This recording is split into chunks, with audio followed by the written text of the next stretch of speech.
झारखंड के बोकारो से आज हमारे पास एक ऐसी खबर आई है जिसकी सच्चाई जानकर आप भी हैरान रह जाएंगे। हैरान इसलिए क्योंकि यहाँ सरफराज नाम के युवक ने न सिर्फ राजा बनकर 15 वर्ष की नाबालिग को अपने मोहब्बत के जाल में फंसाया, बल्कि उसकी मासूमियत का गलत फायदा भी उठाता रहा। यह सिलसिला तब तक चलता रहा जब तक मासूम गर्भवती नहीं हो गई।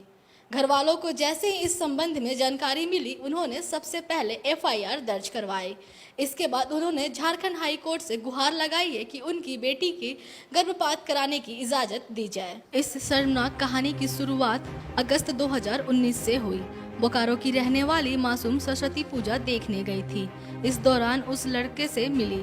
लड़के ने खुद का नाम राजा बताया। थोड़ी देर बातचीत के बाद दोनों में दोस्ती हो गई। वक्त के साथ दोनों की दोस्ती गहराई लेने लगी और फिर दोनों मिलने जुलने और घूमने फिरने भी लगे। प्यार पड़ाव चढ़ने लगा और फिर एक रोज वो वक्त भी आया जब लड़का लड़की को स्टिल सिटी घुमाने ले गया। यह वही मनहूस तारीख थी जब राजा ने लड़की के साथ पहली बार शारीरिक संबंध बनाया।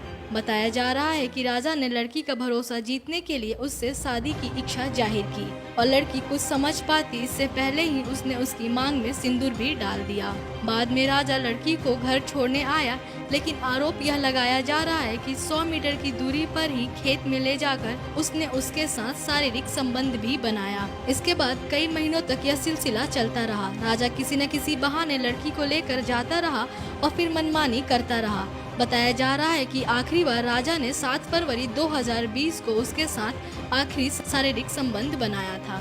इस दौरान लड़की गर्भवती हो गई, लेकिन उसके पेट में बच्चा पल रहा है। इसकी जानकारी घर वालों को तब मिली जब लड़की की तबीयत बिगड़ने लगी। डॉक्टरों से मिलने पर पता चला कि वह गर्भवती है। टर्मिनेट करने के लिए हाईकोर्ट में एक याचिका दाखिल किया गया। उस याचिका पे कल सुनवाई हुई थी। सुनवाई के बाद कोर्ट ने ये डायरेक्शन, एक मेडिकल बोर्ड कॉन्स्टिट्यूट किया है। 3 डॉक्टर्स का मेडिकल बोर्ड होगा और जिसमें बोकारो जनरल हॉस्पिटल के डायरेक्टर भी होंगे और वो इस बच्ची का जांच करने के बाद एक रिपोर्ट कोर्ट में सबमिट करेंगे और रिपोर्ट में उनको ये बताना है कि जो प्रेगनेंसी है उसका लाइफ कितना हो गया है और साथ ही साथ उनको ये भी बताना है कि इन केस अगर प्रेगनेंसी को टर्मिनेट करते हैं तो उससे उस बच्ची के लाइफ को क्या खतरा हो सकता है। साथ ही साथ ये भी बताना है कि इन केस अगर प्रेगनेंसी को टर्मिनेट नहीं किया जाता है और इस प्रेगनेंसी को कंटिन्यू किया जाता है तो वैसे सिचुएशन में जो बच्चा है और जो माँ है उन दोनों के लाइफ को कितना खतरा होगा। लड़की के पिता ने बाद में 1 जून को स्थानीय थाने में राजा के खिलाफ एफआईआर दर्ज करवाई।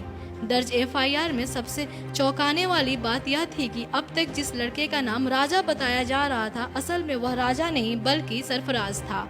लड़की को झांसे में लेने के लिए उसने अपना नाम सरफराज के बजाय राजा रख लिया था। यही नहीं, पूछताछ के दौरान यह भी पता चला कि राजा उर्फ सरफराज पहले से ही शादीशुदा है। खैर, राहत की बात यह है कि पिता की शिकायत पर पुलिस फौरन हरकत में आई और जल्द ही आरोपी राजा उर्फ सरफराज को गिरफ्तार कर जेल भेज दिया। इधर आस पड़ोस के लोगों के ताने सुनकर उस मजबूर पिता ने 18 जून को झारखंड हाई कोर्ट में याचिका दाखिल की है। याचिका में पिता ने गुहार लगाई है कि 20 हफ्ते से गर्भवती बिटिया को गर्भपात की इजाजत दी जाए। पिता की याचिका पर गुरुवार यानी 25 जून को झारखंड हाई कोर्ट में सुनवाई हुई।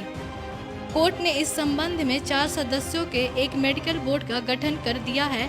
पीड़ित के अभिवक्ता अनूप अग्रवाल के अनुसार कोर्ट ने मेडिकल बोर्ड से पूछा है कि पीड़ित का गर्भपात कराया गया तो उसकी सेहत पर इसका क्या असर पड़ेगा।